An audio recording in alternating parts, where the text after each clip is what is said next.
not speaking at this time, if you could mute your line, and then we'll move forward with the introduction. So I think I heard Dr. Pisu. Dr. Pisu, could you unmute your line and introduce yourself? Yes, hi, this is Maria Pisu. You want us to say something? Yes, do you remember which session you're facilitating? So I'm going to facilitate what is the first one, the first session, the overview session on public health, evidence-based public health, and then I'm going to co-facilitate a session with Dr. San on quantitative analysis. Excellent, thank you. Dr. Starks? Good afternoon. I am Adrienne Starks, and I will be doing the session on research methods and data. Thank you. Dr. Prescott? Yes, I am in the Department of Healthcare Organization and Policy in School Public Health, and I'll be facilitating the session on program evaluation and writing good goals and objectives. Thank you. Ms. Richardson?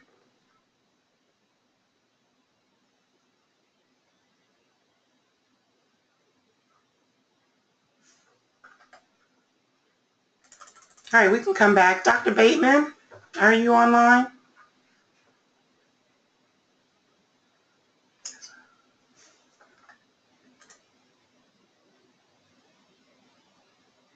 All right, Dr. Dunlap, can you unmute your line and introduce yourself? Yes, I'm Nancy Dunlap, and I'm working with the Lister Hill Center for Health Policy, and I was asked to present information on health policy to the group. Wonderful, thank you. Dr. Ivankova? Hello, this is Natalia Ivankova, and Dr. Ivan Hervey is here in the office as well. We'll be facilitating the session on the use of photo voice and cultural competency. That is session 10. Excellent, thank you. Dr. Durant?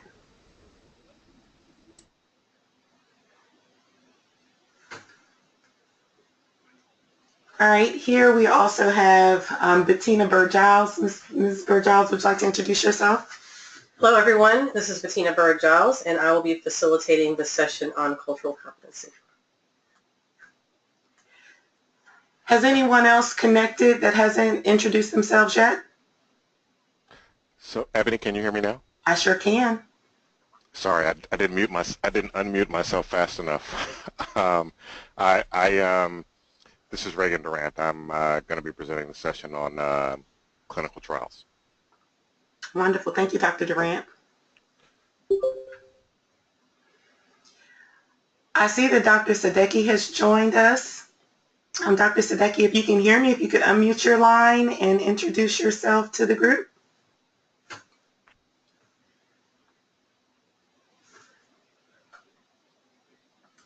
All right. What about Ms. Thompson? This is Janice. I'm on. And can you introduce yourself to the group and let us know which... Yes, I'm Janice Thompson from the UAB Minority Health and Health Disparities Center, where I serve as Director of Community Engagement.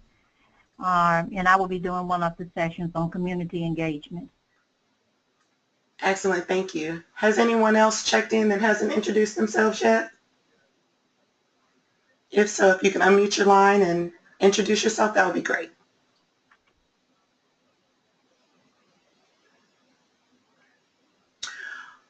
Hello. Hi, Dr. Sadecki. Hi there. How are you? Wonderful. Thank you. Good, good. All right. Can you introduce yourself and let us know which session you're facilitating? Okay. I'm Dr. Stephen Shodeke, and I will be working on facilitating the session on research methods, research ethics for the community folks that will be participating there, community research fellows. I plan to have a good time with them, and thank you. We hope so. Thank you for that. Is there anyone else who'd like to check in? I see a couple of other names, so I will just give you an idea of who those individuals are that are connected either online or by phone. First, we have Dr. Lori Bateman, and she is one of the staff members here at here within the UAB MHRC, and she will be facilitating the session on health disparities and the social determinants of health. And I also see that Ms. Richardson has connected, and Kim Richardson is a consultant and a certified grants writer, and she will be facilitating the last session on grant writing, and also the intensive grant writing session after the fellows complete the program. So if at any point I notice that someone else has checked in, I'll probably mention something to them so that they'll be able to introduce themselves. But otherwise, we'll just move forward with the presentation. Bianca? Yes. And for the interest of time, we want to make sure that there's enough time at the end of the presentation so that you'll be able to ask any questions that you may have. What you see now is the agenda, and we'll just, as you see, we've gone through the introductions. I'm going to give a brief project overview, give a little bit of background and significance, and then Ebony will talk more about the logistics of the training, some of our expectations for the faculty, and then some common questions that we received throughout our process. And then we'll open the floor for any other questions that need answered.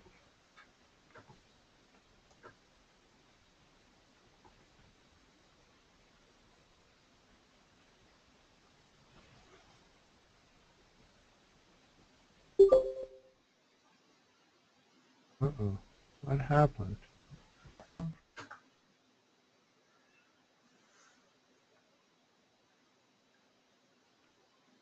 So here we have our project overview. So the purpose of our CRFT program, Community Research Fellows Training Program, is to implement and evaluate community-based participatory research training for community members, and then promote the role of underserved populations in research by enhancing their capacity for the CBPR research.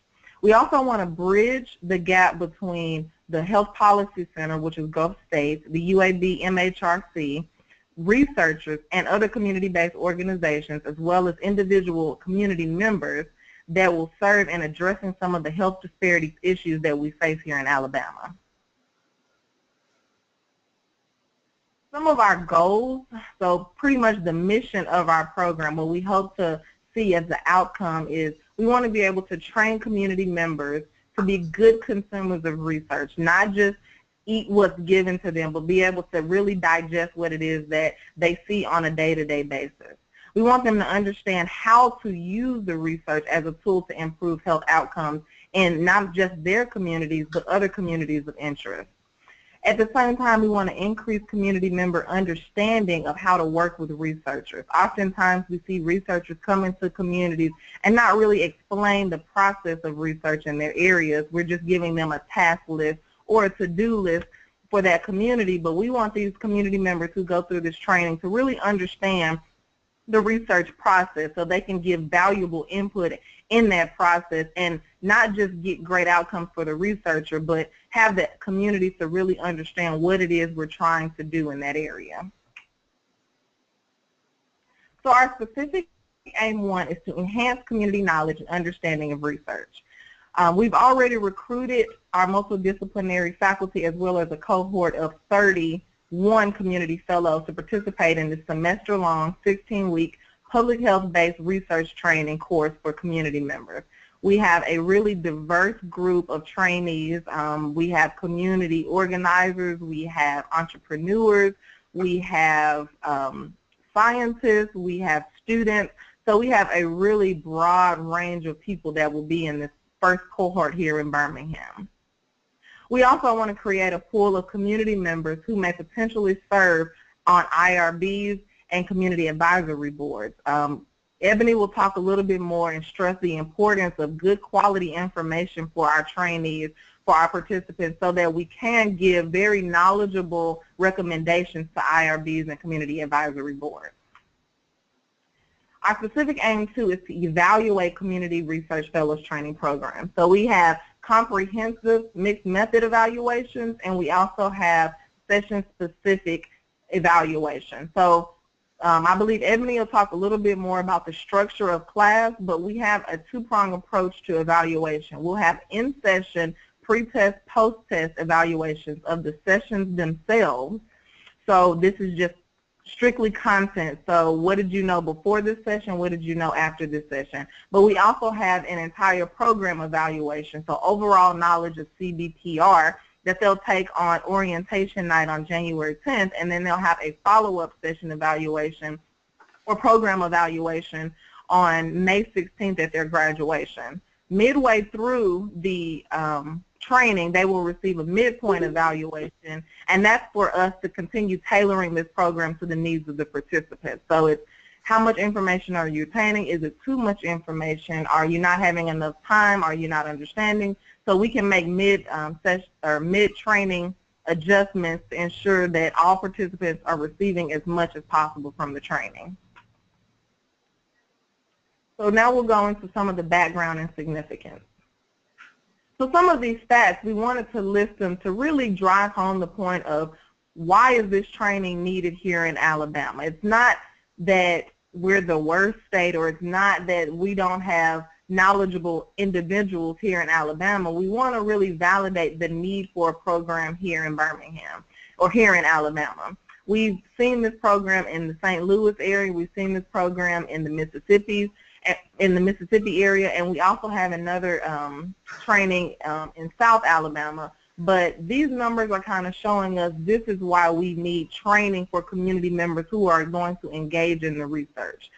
2013, the leading cause of death was stroke here in Alabama. We have a 43, as of 2015, a 43.2% rate of obesity in African Americans, as well as 27.6% in Hispanics. We have hypertension rates of 40.4 for our adults and 13.5 for diabetes. Our infant mortality rates as of 2013 are 8.61 of 1,000 lives, while the national average is but 5.96 in 2013. And then as of 2014, 9.8% of Alabama residents did not have health insurance. So we have a plethora of issues that aren't being covered or coming out of pocket, and so we're self-medicating, we're trying to do home remedies, we're doing all of these things that could potentially be detrimental to our health.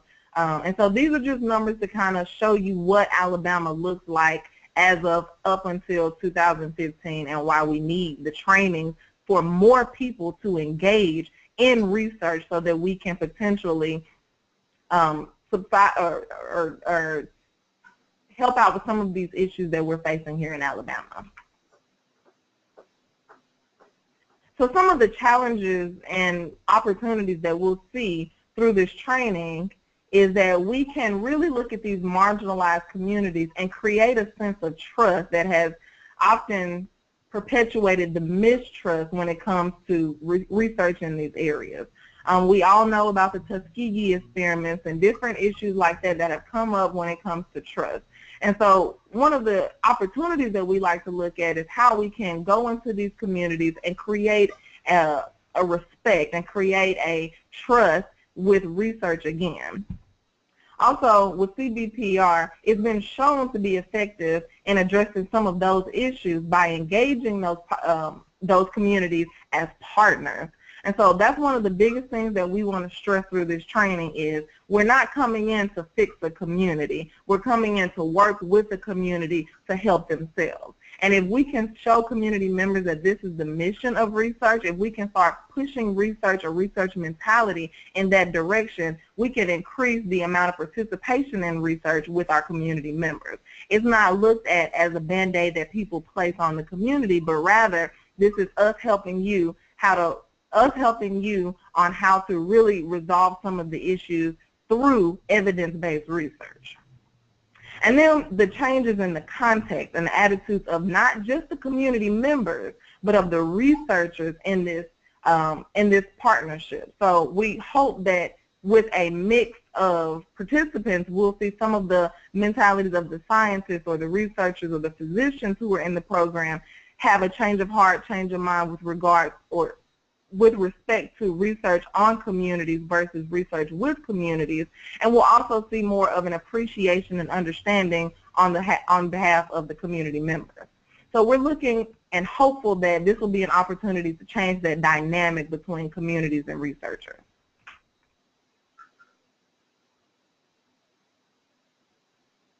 So CBPR training, this is just a brief overview. We're engaging community members in research to promote activities, disease prevention initiatives, and also different research studies.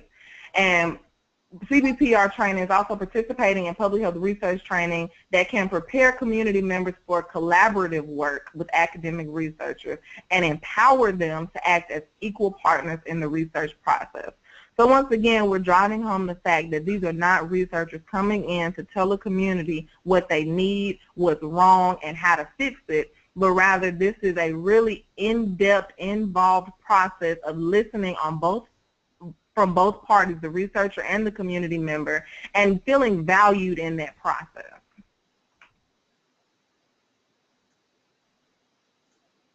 So these are some simple CBPR principles that we want to push home throughout this process, throughout this training that we'll be having next year. We want to build on strengths and resources in the community. So while we may see a lot of things wrong in the community, we want to really hone in on the things that are actually working in the community. So we want to train these community members to not look at what they can fix, but rather what they can enhance based on what's already going on in those communities. We want to have a collaborative and equitable partnership in all phases of the research. Traditionally, community members have felt as though they're just given a prescription and they're to fill out the prescription, do the things that the researcher has asked, and that's their contribution to research. Well, we want now the community members to feel like they're a part of a process, that their voices are being heard, that they have something to give to this research project or this research process. That collaboration is going to facilitate co-learning and capacity building. So it's a mutual educating experience. The community members have information that they can give to the researchers, as well as the researchers giving information to the community members. The idea is that community members are experts in their community and researchers are experts in their area. And when two experts come together, there can be mutual sharing of information. We want to balance research and action for the mutual benefit of all partners. We don't want the community members' piece in the process to be very action-oriented. You only do this, you only do that, and you're not able to glean from some of the work that you've done. So potentially some of these community members can go to conferences and understand and be able to present some of the findings in their community, be able to hold town hall meetings to give that information back. But the idea is that there should be a balance between the research component, the presentation component, and the action component of a research project. We want to emphasize local relevance of public health problems. So while we know there are many national problems that are going on, we can't solve every problem at the same time. So we want to really focus in on some of those issues that are happening right here in our backyard and what we can do about them. And then we also want to disseminate knowledge and findings to all partners and involve all partners in that process. One of the things we want to encourage these community members to do is to not just participate in the research, but find out the findings, the outcomes of that research, and take it back to the community. Oftentimes what happens is we do the research, the papers get published, but none of that information is given back to the community. So we want to encourage these trainees, these community members that go through this training, to be aware that once you participate in the research, you have an opportunity to find out what happened or what the next steps are and take that back to your community. So we want to really make sure that there's a dissemination of findings and knowledge on both parts. And then we want to view CBPR as a long-term process and commitment. It's not a sign this paper, we're partners for the next 6 to 9 months, and then we go our separate ways. This is a constant relationship that needs to be cultivated over time.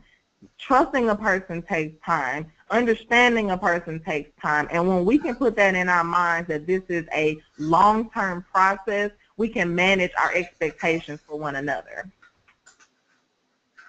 So now Ebony will talk to you about the CRFT logistics. Thanks, Bianca. So if you hadn't noticed, Bianca is more focused on the day-to-day activities of the CRFT program, the interfacing with the fellows. I'm involved in the CRFT program from the perspective mostly of working with the faculty members, ensuring that they have all of the materials that they need in order to facilitate their sessions well, and to provide any support to you all that you may need leading up to the night of your presentation. So I want you to keep that in mind as we move throughout the rest of the presentation, and as you are gearing up for your session, that I'll be your primary point of contact as we move forward through graduation and closer to the summer. So we wanted to make sure that you were aware of the dates and the locations of all of the activities that would be happening as they relate to the CRFT program. So our fellows start on January 10th with a CRFT staff in orientation activities. And so during that time, that's when they'll be doing a lot of their taking their baseline assessments and assessing what their baseline knowledge is of all of the topics that will be covered during the CRFT program. And then January 7th is when their first class occurs with Dr. Pisu and me.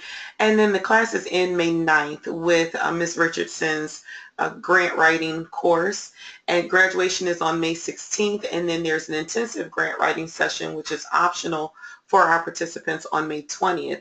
We share these dates with you because you are more than welcome to participate in any of these activities that the fellows will be engaging in. The sessions all are on Tuesdays from 6 to 9 p.m. at the Western Health Center. So that's the first address that you'll see on the right-hand column. The graduation ceremony will be held at the UAB Alumni House. And again, we encourage you all to join us if you're able to support the CRFT fellows as they receive their acknowledgement, and we celebrate their accomplishment in completing the program. And then the intensive grant writing session is going to be held at the Lister Hill Library's Edge of Chaos. And if you're interested in serving, if you have experience in grant writing and are interested in providing some one-on-one technical assistance, then you're more than welcome to do that as well.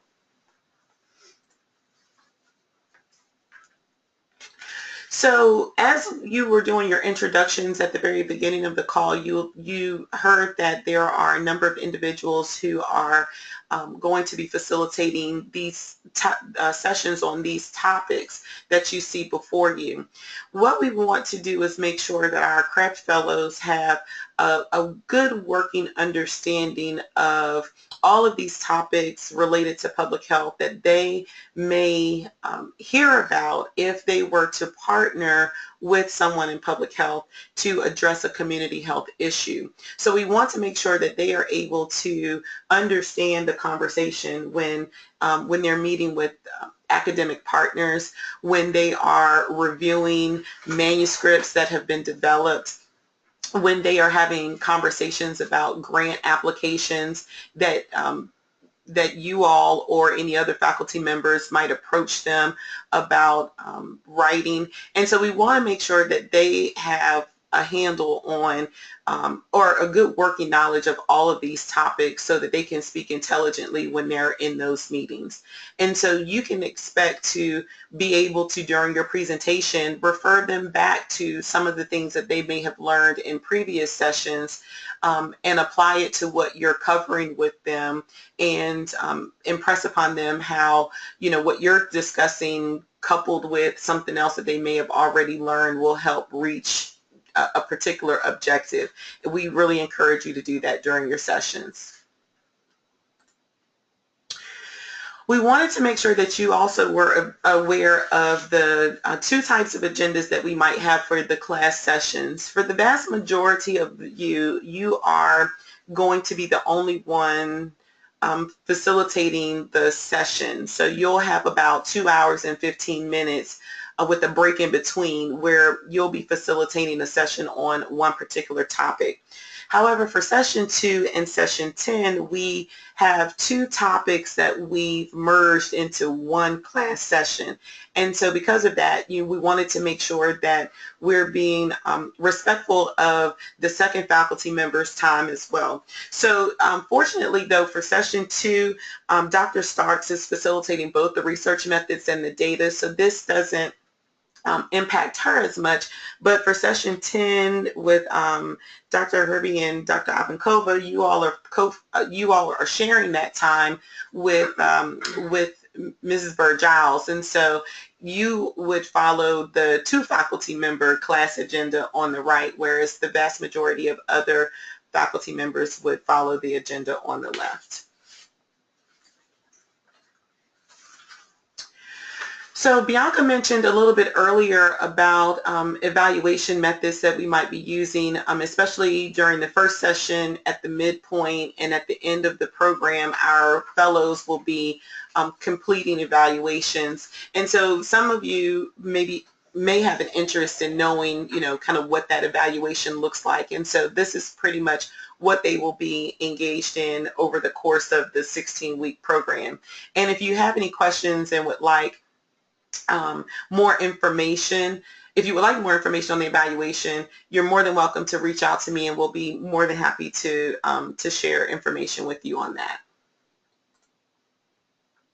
So what are the expectations of our faculty members? They aren't very many, but we figured we share these with you anyway. We want to make sure that our CREF fellows are really getting the most out of each one of these sessions. And so we want to make sure that they feel like the lectures that are being presented are presented in a way that keeps them engaged, keeps them interested in the content matter. Some of you are facilitating sessions that are really difficult, even for maybe a master's student to understand. However, we want you to make sure that you're keeping it to a point where the average community member would be able to understand generally what's being discussed. Our experience has been that community members don't expect to get into the weeds and really understand the more complex the complexities of p-values and odds ratios or evaluation techniques necessarily, but they really do want to just kind of have an overview. And so when they're in a room and someone's having that conversation, they have a general sense of what you're talking about. So we want you to avoid the academic jargon and really keep the information at a very high level, but something that's digestible, something that they can easily understand, and something that they would be able to go back and share with others, either within their local communities or within their households, and be able to share that and explain that information to them in a way that others can understand as well. We want you to make sure that you cover the objectives of your session in the allocated time that you've been given. And so in the syllabus and in the emails that I sent in advance, you were given the objectives for your session, and I also shared with each of you the pre and post test questions that the fellows will see. And so we want to make sure that you all are including the answers to those questions in your presentations or in your activities, in any readings that you give them, so that we know that they are getting the high points of what's expected to be covered during those sessions.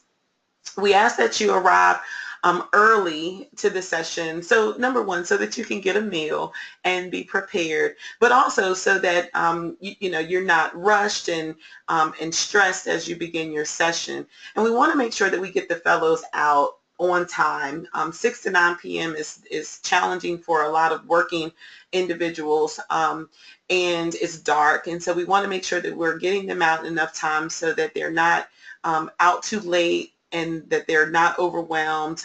So we want to make sure we're respectful of their time. We also ask that you make sure that you provide all of your materials to me in a timely manner. Our past programs experience has been that most faculty members submit their presentations the day before their session.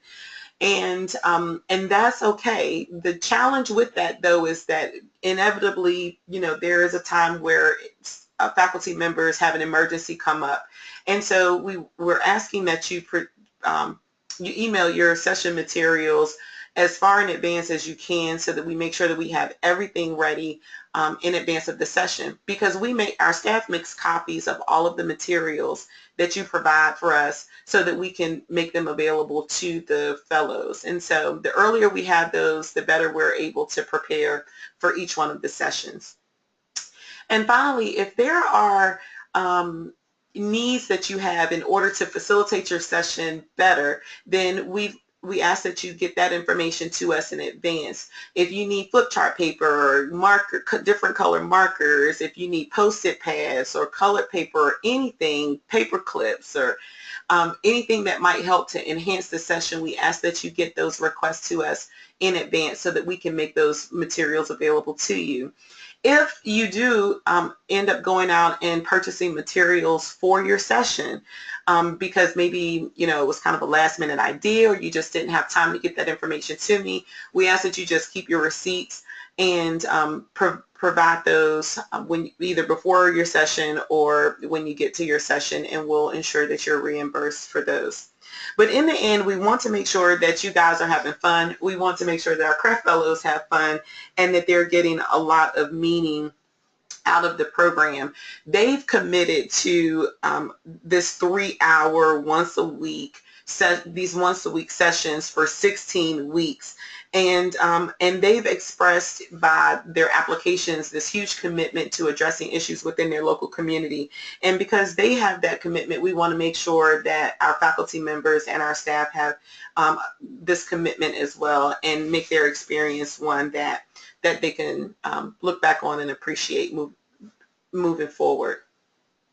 So here are some of the next steps. We want to make sure that we have all of your information, and we have it correct. So we want to make sure that we get your updated contact information by December 19th, which is next week, so that we can update the syllabus that will go to the fellows. We also want to make sure that on the night of your sessions, we are able to introduce you appropriately. So we ask that you submit your biographies to me no later than January 5th. And this is, shouldn't be a full page. It really should just be maybe 1 or 2 short paragraphs, and just give us a very broad overview of your background and experience. And we will make sure that we are introducing you appropriately during the session. We ask that you review the learning objectives and the pre and post test questions, again, like I just mentioned, so that you make sure that you're putting that information into your presentation activities and handouts. And then submit those presentations and handouts no later than the day before your presentation, so we have time to get that information prepared for the fellows for the next night. So we want to cover a few of the questions that are frequently asked by fellows as well as faculty members moving forward. So Bianca will take some of these frequently asked questions, and then I'll answer some of the other ones. Okay, so many of you may be asking, what was the application process for some of the participants? So we held a webinar similar to this one for anyone interested in the Community Research Fellows training, where we answered some of their questions, gave them some of the background, gave them some of the schedule. And after that, we released the application. And what the application consisted of was just a 3-page questionnaire on what they saw were some issues in Alabama, what did they think they could contribute to those issues based on the training that they will be receiving, how valuable research was to them. And then that's a 3-page application, as well as a resume template and a letter of recommendation template. And based on those questions in the application, their resume, their community connections, we really looked at what would they gain if they were in this training. And so most of the people, I would say about 80% of the people in this training that will be in this first cohort have some sort of community connection to some organization or community that they're actively involved in, and that they would like to contribute some sort of research project, research findings, or some capacity of research in those areas. And so that's what we really looked at. The majority of the people who are coming into this training are not people who have extensive research or academic backgrounds.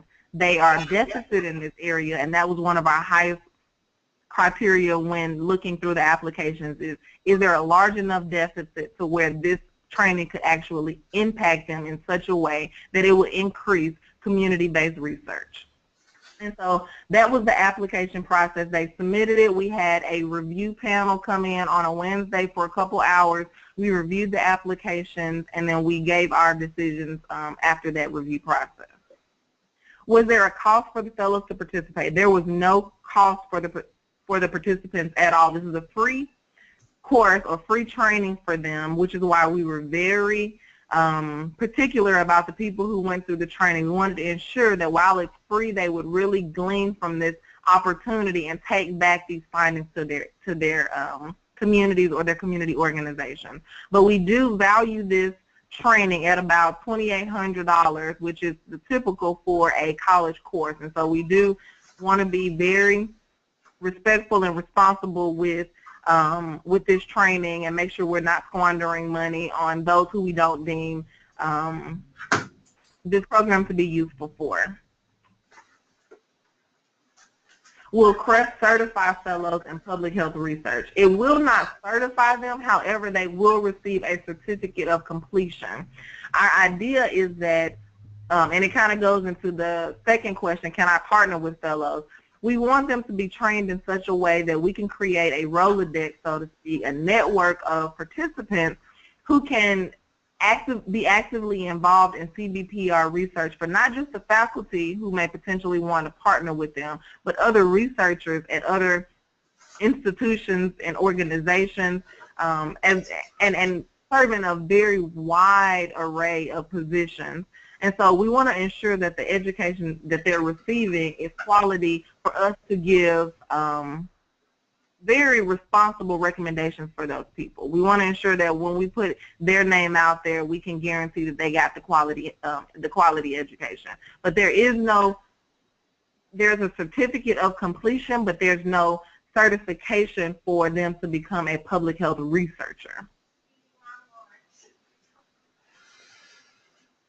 All right, so you probably noticed in the email confirmations that I sent to you that there was some language in there about working with the fellows if they reached out to you or if you were interested in working with them, since they will have received this training and this expertise. And so we will encourage the CRFT fellows to contact faculty members and any other resources within their local communities in order to assist them with either their homework assignments that are given throughout the 16 weeks, or if there are some research projects that they're interested in addressing in their local communities.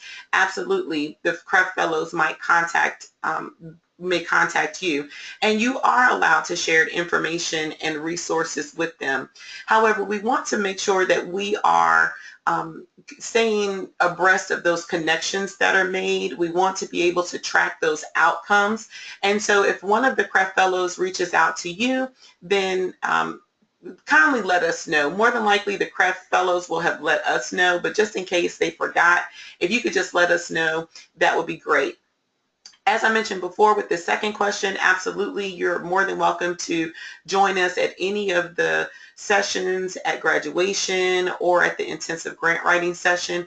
And as I mentioned before, we are in need of volunteers to provide one-on-one technical assistance during that grant writing session. So if you're interested in doing that, don't hesitate to reach out to me and let me know.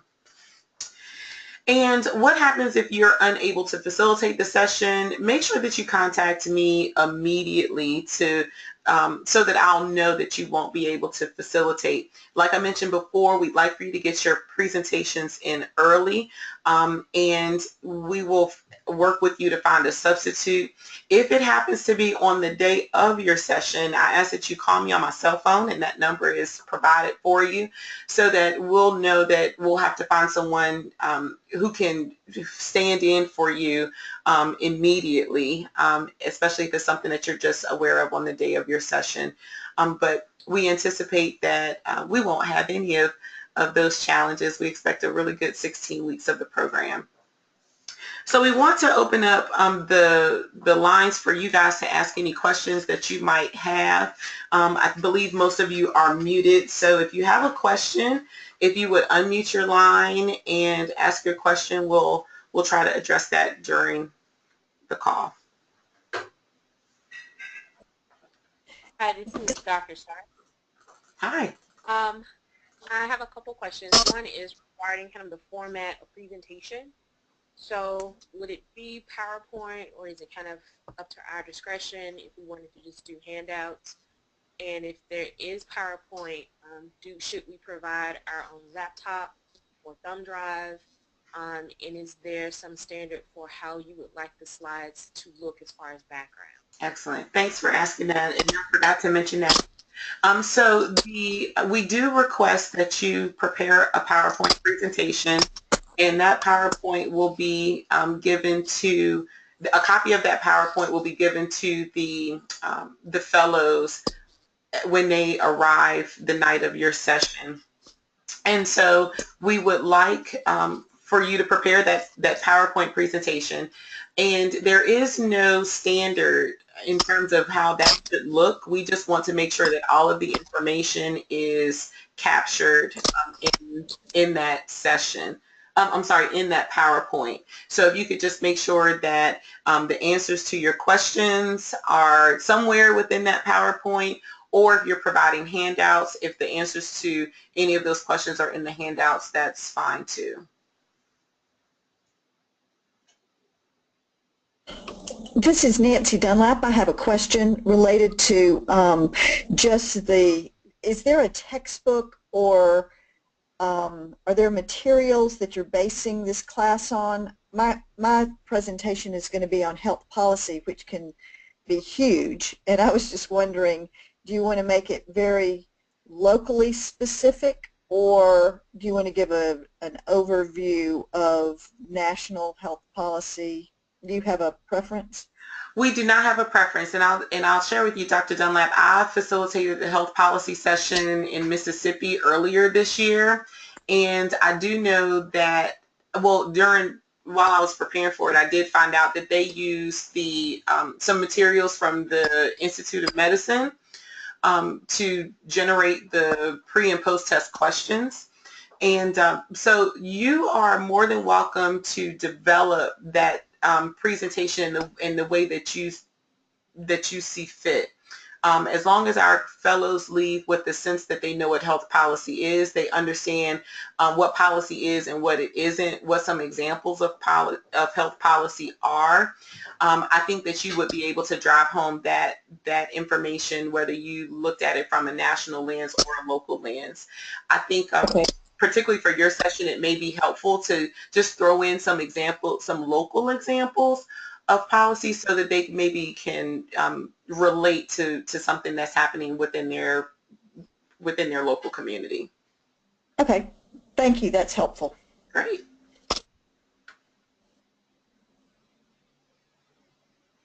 Are there any other questions? You can unmute your line. Good afternoon. This is Dr. Schroeder. I have a question regarding the PowerPoint slides that you use for this presentation. Can that be made available to us, faculty and absolutely, yes. Sundry? Yes. So thank you to you, Dr. Starks, for reminding me of that. Yes, so we are recording the session, so you will receive an email with the recording as well as the slides from this webinar. Okay, that's wonderful. That's all I have. Very good presentation. Wonderful, thank you. Do we have any other questions? Yes, Ebony, maybe you mentioned, this is Maria Pizzo, maybe you mentioned this already. Are we giving a template for people to use for their PowerPoint, or they just can use whatever template they want? No, you can use whatever template you want. We don't, and even if you, let's say some people maybe use a different aspect ratio of the screen size for the session, for their PowerPoint when you're developing it, it's okay, because we'll go back and we'll adjust those to make sure that it's appropriate given the room that we'll be in. Also, you don't have to bring any materials with you, a flash drive or a laptop, any of that. All of that will be provided for you during during the session. That room is already equipped with the audiovisual needs that you might have. However, if you want to use a flip chart or something else that that may not be standard in a conference room, then let me know so we can make sure that we have those materials available for you. Okay, and then another question. Are you guys preparing like maybe a little bit, a list of the participants with a little bit of background so that we know who's participating, what kind of background they have? Yes, so all of the fellows will receive an email this week that will ask them to provide some background information on themselves. We have the information that they share through their application process, but we want them to kind of direct, the type of information that's being shared with the faculty members as well as their peers. And so we will make that information available probably by no later than January the 10th to the CRFT fellows as well as the faculty members. So, and I would be curious to hear what others have to say. Maybe one piece of information that we may want to have in there is whether they've been exposed to research before, if they participated. Some of them have, some of them have not, if I remember correctly. Mm-hmm. Just to see at what level, where they are with understanding research. We can easily add that question. Thank you. Probably a mix, right? Mm-hmm. I remember. It was a mix. And we have at least one fellow that has quite a bit of research experience, but not much community experience. Okay. I have one additional question regarding the pre and post test. Mm-hmm. So is that something that we give out and then collect and give to you, or is it a possibility for us to be able to gauge where the fellows are regarding the topic that we will be talking about? So the CRFT fellows will take the pre-test at the beginning of each session, and the staff will collect those, and then after your session is over, they will be given a post-test. So beyond that, there are, Bianca, you can help me with this, but when they take the baseline assessment on January the 10th, they will be asked some more general questions about their knowledge about the different topics that they will be learning about, but it will be literally a very open-ended, high-level set of questions. For example, they might be asked a question for Dr. Dunlap's session. They may be asked a question, do you know what is health policy? And then they will have to explain what health policy is. But there won't be any other questions related to health policy in the baseline assessment. So unfortunately, the way the evaluation is set up, how it's been done at the other universities that have done this, there isn't really any time to gauge after they take the pre-test what their knowledge is, because they're getting the pre-test on the same night that they're receiving the instruction. And the goal is that there will be an increase in knowledge from pre-test to post-test. And we'll collect that data, and that'll be part of the data that we report for each one of the sessions, but it won't happen the same night. And what we can do is when they do that pre-test, because all sessions there will be questions on that baseline that they'll do on January 10th. All sessions will be represented on that evaluation. What we can do is give you a quick overview once we tabulate that, send out that so you can get the general gauge of where the class as a whole falls when it comes to that specific topic, so you can see if there's, the majority, you can kind of gauge where the class is. We'll also, in session, we can kind of go ahead and gauge, they're supposed to be doing that pre-test as they're eating, as they're coming in, as they're, as you saw in the class schedule. We can do a short, small, quick tabulation of what the class is saying and give you those findings right before you teach. I'm not sure how helpful that will be for you on the day of, but we can give you that snapshot. So give you the overview snapshot based on baseline before the session start, and then once they do the pre-test, as you're doing your introductions, we can give you a quick overview of what the class is sitting at that day. Thanks. That would be very helpful, but I also understand if logistically that could be a nightmare. We'll try. It's possible. Yeah, we'll try. We've done it. Well, I've done it with a couple other trainings. It's definitely possible to do it.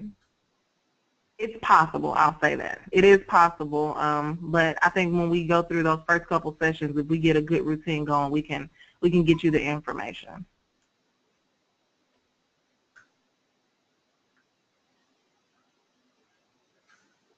This is Dr. Steve. This is Dr. Shudeke again. How many fellows are we talking about? How many fellows? We have 31. 31. Okay. 31, yes. It's a good number. Mm-hmm. And like I said before, they're very varied. You have a few students who attend UAB and other colleges. You have business owners who have community-based organizations. You have executive leaders of nonprofits. You have, you just have a very wide array of participants in this first cohort. That's great. That's great.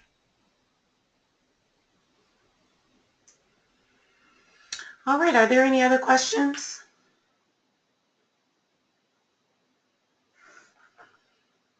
If not, we'll make sure that you have our contact information. Again, I'll be your primary point of contact for faculty members. Bianca will be the primary point of contact for the fellows. However, Bianca and I work very closely together, so between the two of us, we should be able to answer any questions that anyone would have. And with that, we want to thank everyone on our project team, and also there are a number of individuals from the Mississippi State Department of Health who've helped us organize this, so we definitely want to make sure that we give them kudos for their assistance. But here at UAB, here in the Birmingham area, these will be the primary individuals who are helping to make the CRFT program happen, so we want to definitely acknowledge them and thank them for all of their support. And in case you're interested, this project is funded by NIMHD through a grant that the Gulf States Health Policy Center received. And the Gulf States Health Policy Center is a collaboration between UAB, the University of Southern Mississippi, and the Bayou Clinic. So in case you want to reach out to anyone to obtain evaluation results, or if you have an interest in learning more about our project, you know how to get in contact with us. So with that, we want to thank you all for your time and your participation as faculty members for our CRFT program, and we hope you have a good rest of the day. Thank you. Thank you. Thank you. Thanks. Thank you.